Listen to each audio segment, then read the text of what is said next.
Disrupting Japan. Straight talk from Japan's most successful entrepreneurs. I'm Tim Romero, and thanks for joining me.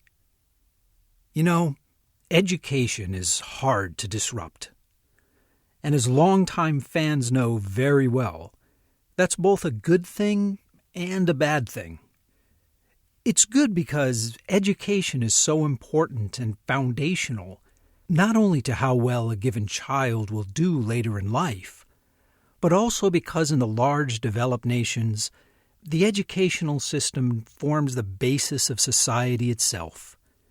It provides us all with a shared set of experiences. So the fact that we don't change the rules every few years is a good thing. On the other hand, this lack of disruption leads to educational systems that don't really meet the needs of today's students, and today's societies for that matter. So clearly, there must be a better way of doing things than what we're doing now.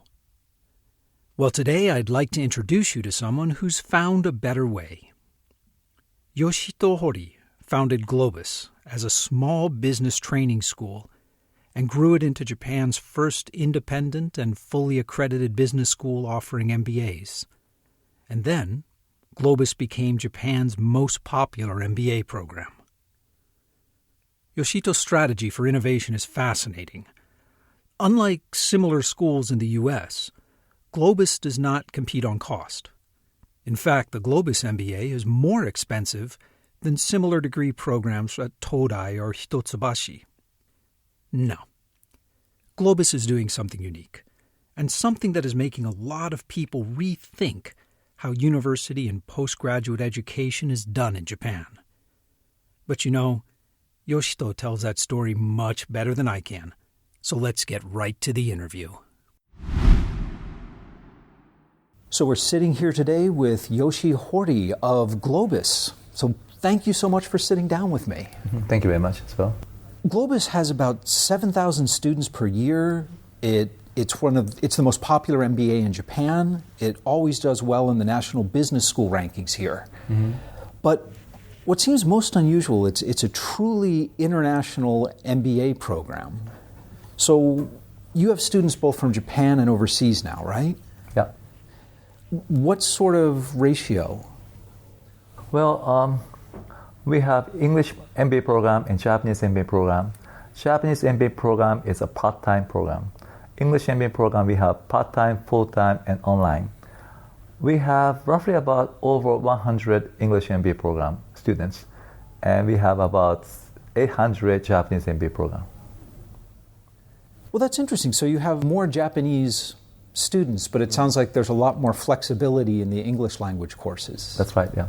Why is that? Well, our vision is to become number one business school in Asia.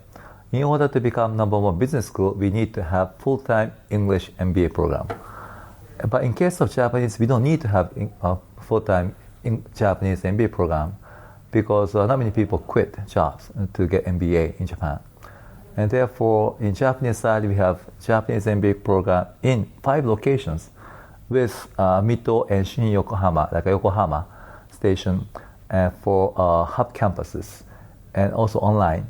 And most of Japanese students participate and enroll into MBA program as a part-time MBA program. Okay. But in case of English, we need to have full-time MBA program, so there are quite a few students come from overseas. There are roughly about more than 50 different nationalities within Globis MBA, and more than 90% of full-time MBA program is non-Japanese. So it's a very truly international MBA program. And moving forward, do you think there will be more and more international students fueling the growth, or more Japanese? We feel that there will be more and more non-Japanese international MBA students coming in. The reason is that we have not been into English MBA programs until 2009. We have been around only for about 8 or 9 years, and we just started full-time English MBA program in 2012, and we have a lot more room to grow. MBA programs in the U.S. tend to be quite expensive, and Globis is about 4 million yen per year. And how does that compare with MBA programs at Waseda or Keio? Well, Waseda and Keio are almost about the same. Okay. But difficulties in Japan is that we have national universities like Hitotsubashi and Tokyo University, which is roughly about 1/4 of tuition compared to Globis. And they are highly reputed as well. So therefore, it's difficult for us to raise our tuition simply because we are dragged down by those national good universities in Japan as for tuition. And are there tuitions so low just because of the government subsidies towards those universities? Yes, 70% of those revenue for those national universities are taxpayers' money. So it's highly subsidized, or it's mostly run by the taxpayers' money. Okay. Well, it does make it difficult to compete. Well, we cannot raise our tuition higher, and we have to appeal to our potential students that our quality of education is 3 times or 4 times better than those who are run by taxpayers' money. Before we get too deep into the program and the school in Japan, so you got a traditional MBA and you became an entrepreneur. So what percentage of your MBA students go on to become entrepreneurs, and what percentage would you say take the more traditional career path? I would say roughly about 10% becoming entrepreneur, and 20% more are joining entrepreneur companies.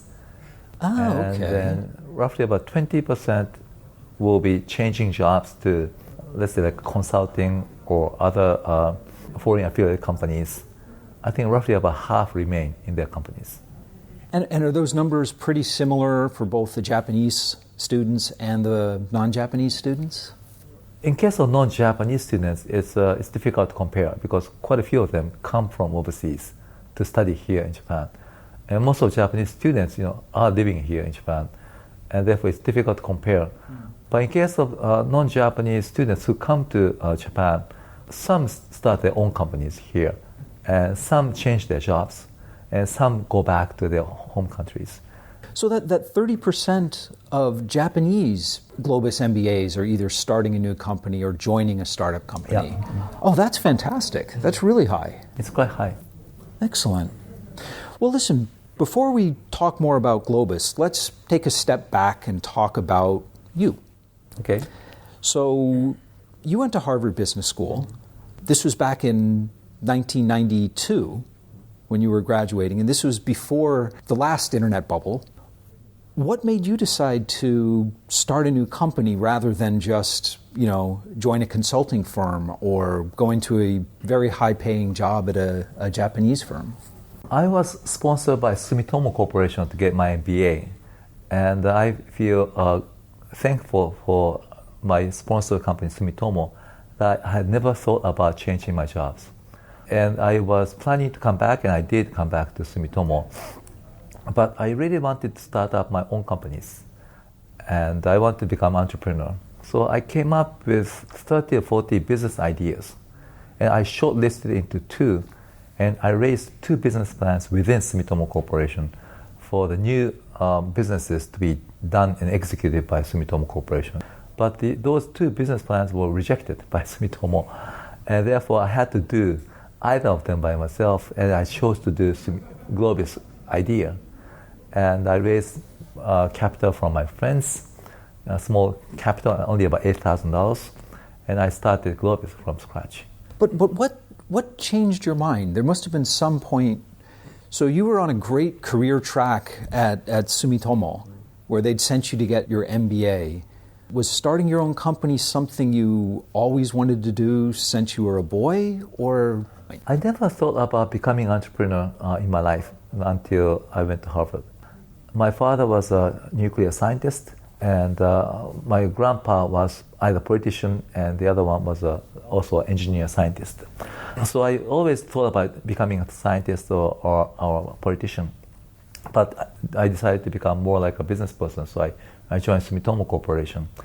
But when I got into MBA, I was quite shocked about the spirit within MBA that quite a few colleagues of mine wanted to become entrepreneurs. And I started to think about what is entrepreneurship and how you can start a company, how you can make it grow. So I majored entrepreneurship in my second year. I took all the courses which have a name entrepreneurs attached, like entrepreneurship finance, entrepreneurship management, entrepreneurship organization and strategy. And I was quite curious about entrepreneurship, and I felt that I could do it. One speaker who came to campus, he said to us, "There's one thing different, which will make the life so much change. That is, there is a limit onto what you can do, but people tend to set their limit by themselves. Let's say, well, this is how much I can do, and I can't do more." And people tend to set the limit by him or herself. So important thing is to destroy the limit. There is no limit in your potential. So people are just setting their own expectations way too low. Expectation, and also they limit their own possibilities. From that moment, I decided to change my mindset that everything should be possible. But even then, back in 1992, Japan had a very, very different opinion of startups and new companies than they do now. So even if you had a vision to create a new kind of university in Japan, you can't just go out and do it. So, how big were your first classes? How did you get that first group of people together? Well, when I started, I had only 20 students. That time, I used my apartment as an office, and also I used rented classroom for 3 hours for $200. And that time there was no internet. So I sent out direct mails to my friends. And then we had 20 students who are taking one simple course of marketing. I was only by myself. And people thought that I was crazy because I went to Kyoto University, I got into Sumitomo Corporation, I got MBA from Harvard. And why do you starting out by yourself just giving out your papers and some leaflets to people? But I said to all my friends that I have a dream. I think I can do it. I believe in my potential. And back in 2006, the school became an official Globis University. And what's the important difference between being a school and being a university in Japan? Being a school was from 1992 to 2006. And we could not issue any credits. We could not issue any degrees, and so we could not issue MBA. After 2006, we got licensed to issue MBA from the government of Japan. So we can say that we are Globis University, and we can give out MBA. It's a big difference, that has impact onto our students. Now, is Globis the first accredited university specifically for MBAs? We are one of the few in Japan which had been started out as MBA specific. There were a few others, but we were one of the few. And we were the only business school who has been started out like an entrepreneur. There are some, tycoon who started out like International University of Japan, or Kenichiro Mae-san started out some business school. But in case of Globis, we are greenfield startup from scratch, from apartment as an office and rented classroom. And right now we are number one in Japan. And that had to be viewed as extremely disruptive by the existing universities, the existing educational system. So how did the leading MBA schools at the time, Keio and Waseda, how did they react to Globis MBA? Well, my sense is that Keio and Waseda didn't think of us as a major competitor from the beginning. We were just a startup and a business school. I imagine they had never thought that Globis would become their competitors because we don't have any brand, we didn't have any credibility. We didn't have any government, official license, and we are a totally different animal compared to Keio and Waseda. Therefore, I don't think they thought of us as a competitor. But in 2006, we became a university, but still, I believe they didn't think us as a competitor. But that is almost the perfect description of the classic Clayton Christensen disruption. Maybe right, yeah. Where the incumbent players simply ignore and dismiss the newcomer until it's too big to change. it's great and kind of amazing to see that happen. But when we look at like the Japanese education system overall, it seems that very little has changed since, well, like the Meiji Restoration. There's been reforms, and women are now allowed into all the universities, but it's still very much the same system as it has been for over 100 years. Why has education been so hard to not only disrupt, but to change and improve? Well, education requires strong brand business. And there's a high entry barrier simply because you need to have some license to issue some degrees. And until now, you need to have some land, which will cost so much money. And it will take time to build the brand because you need to have good alumni. And alumni will take 10 or 20 years to prove that their alumni are strong. Therefore, the entry barrier to education is high anywhere you go. In the US or UK or Europe, number one is Harvard and Stanford. It hasn't changed. There's no business school like us in the US which will become number one. Even in UK as well, it's Oxford, Cambridge, and maybe London Business School, but it's a London School of Economics. And there's no new startup business school which will become number one. So education, it's not Japan, it's education as a whole. It's a very difficult segment to get in and to become number one, simply because there's a certain brand which has been established. In case of Harvard, more than 400 years. In case of Keio, outside of 150 years. And there's so much alumni who are believing in their brand and carrying brand. And therefore, it's not easy to entry into educational field. So the business depends almost entirely on the brand and the reputation rather. Well, I guess there really aren't any KPIs. There's no real market they're measured against. It's difficult. Even if you become number one in terms of scale, you're not really number one. You have to have a strong reputation.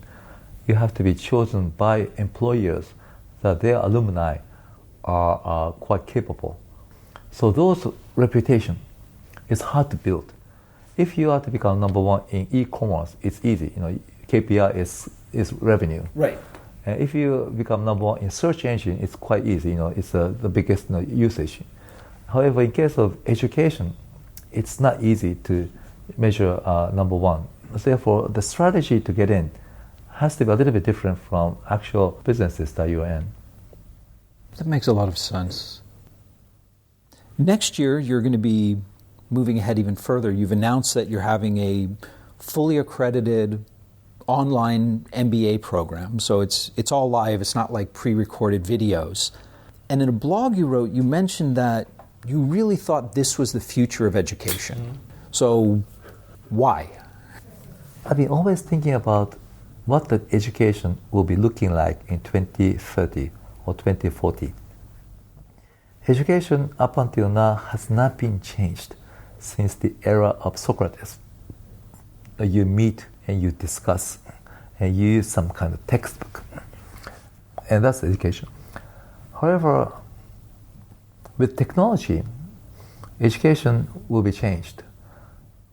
When I realized that was when we started online MBA program using, we call it SPOC method. SPOC stands for Small Private Online Courses.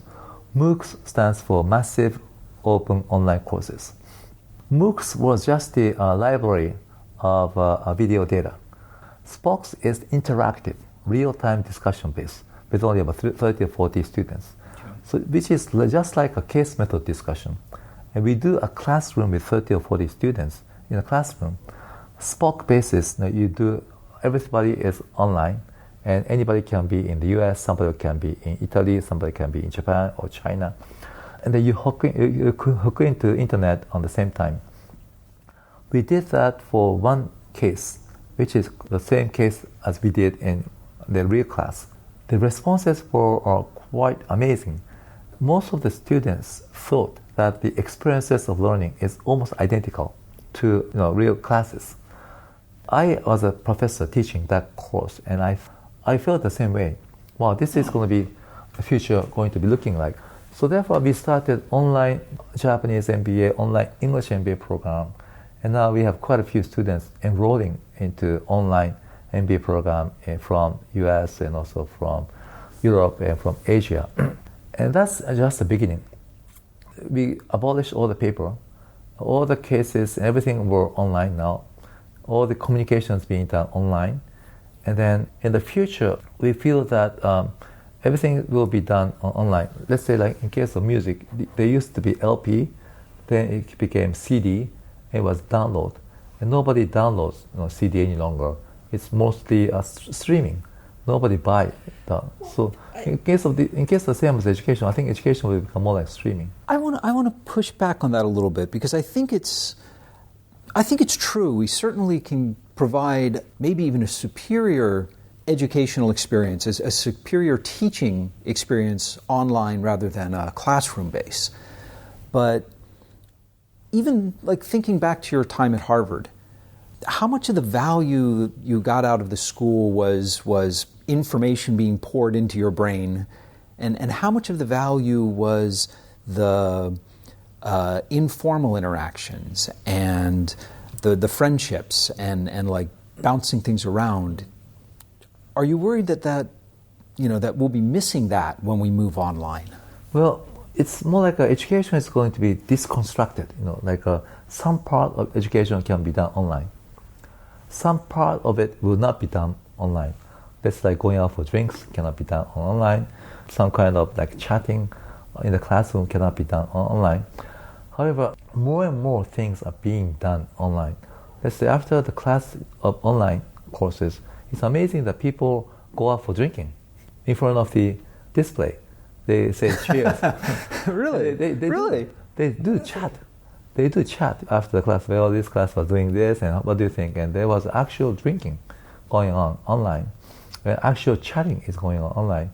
And then sometimes they get together offline, and then their friendship become much deeper because they've been knowing each other for a long time online. And once they become offline, they meet each other, the friendship becomes better. There are quite a few people are getting married, meeting up with online. The experiences of online are becoming more and more, taking over the experiences of real classes.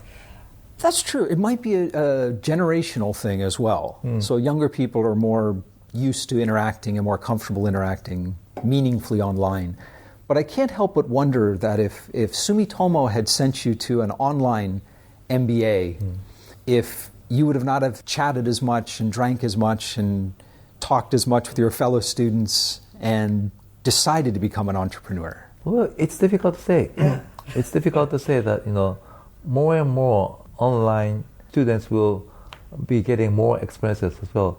If I were taking online, being sponsored by Sumitomo, I must have different experiences.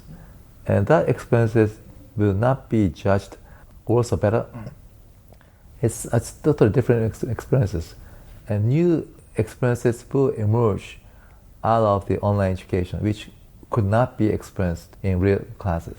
If you look at sort of the range, what kind of things do you think are really well suited to be taught online, and what kinds of things do you think are harder to teach online? Or I'm in the camp that most of things will be taught online. Almost all the classes that we provide in real classes of English and Japanese MBA are being taught online. And we always judge by the feedback from students as to whether it was right or not, 1 to 5 scale. So far, we didn't find any issues teaching online. And what is going on now? We are investing more onto AI as well. We call it Globis AI learning. We call it GALE. In the future, AI will be the one to be teaching students as well. That's what we are thinking of. And then using online, automatically all the data being collected. Who spoke and how many, airtime, and whether or not which was judged by professors, what score, and all the data being collected online. That is going to be able to create totally different experiences. I was about to say that things like chemistry lab or physics lab would have to be done in person, but technically you could use VR to simulate certainly undergraduate physics and chemistry labs. Huh. So with lifetime employment, a thing of the past, unless you're working for the government, do you think this is going to force education to change? Do you think that we're going to see more mid-career Japanese start taking courses and getting engaged in furthering their education? One thing, we are changing the way MBA is being taught. I mentioned about delivery, which is online. The second thing is that we are changing the contents of what should be taught in MBA. The technology is changing the way we do businesses. Amazon came in, Facebook came in, Google, and all of them were not existing about 20 years ago. Uber did not happen, and Airbnb. Technology is enabling new businesses, at the same time threatening the incumbent. Therefore, all the businesses are being affected by technology. That means that business leaders have to change, and they have to be equipped with new skills. We call it technovate. Technology and innovate, and we use it in the same word. What we are teaching right now is AI and also social media communication. We are teaching leaders to program, coding, and algorithms and system architecture, and also we're teaching leaders to have design as well. So what is going on is that the changes of the technology is so rapid that mid-career have to learn again, and even senior leaders have to learn again. Therefore, I think the educational contents are going to be changed drastically. At the same time, lifelong learning is going to be things that people have to be always studying to keep up. Yeah, then online education is only going to become more and more important as we move forward. Online education as well as the needs of education are going to be more and more important. I've got two more quick questions to ask you.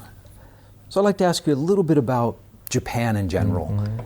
You've been outspoken and positive about startups and innovation in Japan for a very long time. You've invested in dozens of companies. You're a successful entrepreneur yourself. So looking back over the last 20 years, what are the most important changes that you've seen in Japan? When I started, I was the first MBA holder who became entrepreneur. And then Mikitani of Rakuten started. DNA of Tomoko Namba started. And then there quite a few jumped in. And we created the ecosystem. There is no single point that has contributed to this ecosystem.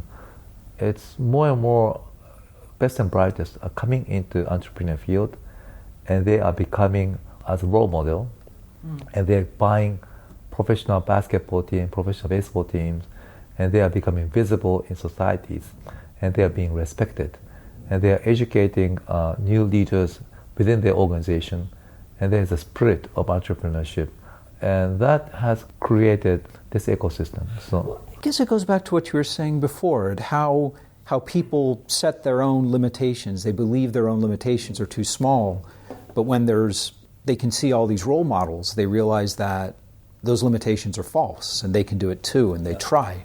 That's right. So it's been mainly role models. Role model and also first penguins, whoever jump in first. Those people are a core of ecosystem, and there are quite a few of them. Okay. Listen, before we wrap up, I want to ask you what I call my magic wand question. That is, if I gave you a magic wand and I told you that you could change one thing about Japan, anything at all, the way people think about risk, the legal system, the educational system, anything at all, to make it better for startups and innovation in Japan, what would you change? I think most of the regulation has been changed.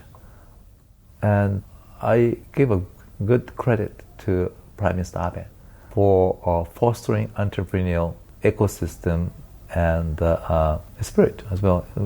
Prime Minister Abe has started a venture award.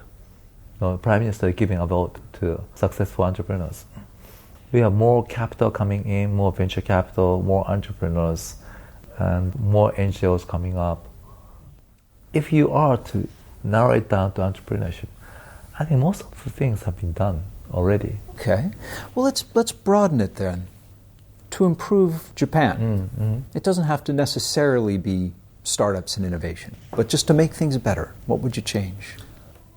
I think the biggest issue of Japan is a declining birth rate. Because a declining birth rate means declining population. And declining population right now has created the situation that we have lack of labor. Lack of labor is becoming the biggest bottleneck of Japanese economy. So one thing I would change is I would do every policy possible to facilitate more birth to happen in Japan. One example would be that the biggest difference is if you compare to France and Japan, the birth rate of those who are married are not so much different. It's almost the same. But the biggest difference comes from those who are not married. Here in Japan, not many people have become single mothers, single fathers. It's very hard to be a single mother in Japan. That's right. And so we have to change the mindset of Japanese people that even though he or she may not be married, should be able to give birth and become father or mother. And if that happens, like if we have more single mothers and single fathers, I think birth rates will come up. And then people will be happy mother, happy father, even though he or she may not find a good partner to marry with. And that kind of diverse lifestyle, I think, is going to be important. Yeah, that's a part of a trend that being accepting of more diverse lifestyles is good in so many ways. But I hadn't really thought of that, but that's a really important one. Just having society as a whole accept the fact that it's okay for someone to be a single mother or a single father. I think it's good. If that will be able to make the society to be more wealthy in psychological way. Do you see that changing? I think it's changing. Yeah, I think so as well. Thinking back of over the last 15 years or so, I think it's starting to change. There's further to go. They're like a famous ice skating athlete who gave birth being a single mother. And that kind of, more and more news is coming up, will change. Role models. It's all about role models. Yeah, so much important. And we have to pay respect. And we have to appreciate those people who do it. And we have to support them. And that kind of society, I think we need to build to make the birth rate to become higher. That's fantastic. Well, Yoshi, thank you so much for sitting down with me. I really appreciate it. And we're back. A lot of edtech startups talk about disrupting education using a combination of standardized curriculum and online tools. Globis is one of the few that's actually doing it, and doing it at scale. The university system in Japan needs fixing, and with the exception of tenured faculty, not too many people disagree with that. Globis offering part-time and weekend degree programs is something most Japanese universities would never even consider. But Globis and their graduates are doing quite well with them. Their move to fully accredited online courses will be an even bigger departure from Japanese norms, and one that I'm a bit skeptical of. It just seems to me that so much of effective instruction involves real face-to-face interaction with professors and, more importantly, with other students. But maybe it's a generational thing. Globis's early pilots resulted in students having after-class drinking sessions in front of their monitors. So yeah, maybe Generation Z simply is more comfortable living their lives online and is completely cool with this. We'll have to wait and let the results speak for themselves. But you know what I found most impressive? And the most inspiring fact of this interview, at least for me. The fact that 30% of the Japanese Globis MBA graduates go on to either start a startup or join a startup. I couldn't find these numbers for other Japanese MBA programs, But even the startup education programs I run don't usually end up with 30% of the students starting or joining startups. So I imagine the numbers from the business schools are significantly lower. Okay, so that's great for the startup community, and that makes me happy. But this is also great for Globis. Because of Yoshito's entrepreneurial background and the shift towards startups going on in Japan today, Globis has a real chance to become known as the best university in which to learn how to run a startup. The education system as a whole is very hard to disrupt, but Globis is well on its way to disrupting how MBAs are earned, and more importantly, how they're used. If you've got an experience with MBAs or online education, Yoshito and I would love to hear from you. So come by disruptingjapan.com/show119 and tell us about it. When you get to the site, you'll see all the links and notes that Yoshito and I talked about and much, much more in the resources section of the post. And hey, you might have heard, Disrupting Japan is looking for a social media intern. The fact is that between making this podcast, working with TEPCO, writing for Forbes, and teaching at NYU here in Japan, I'm stretched pretty thin, and I need some help taking things to the next level. So you'll help us make a greater impact in Japan and with Japanese startups, and you'll get to connect with some of the most amazing people in Japan and help build the skills you'll need to grow your own startup one day. Native or near-native Japanese fluency is a must here, so if that sounds like a challenge you'd be up for, send me an email at tim@disruptingjapan.com and we'll talk about it. And most of all, thanks for listening. And thank you for letting people interested in Japanese startups know about the show. I'm Tim Romero, and thanks for listening to Disrupting Japan.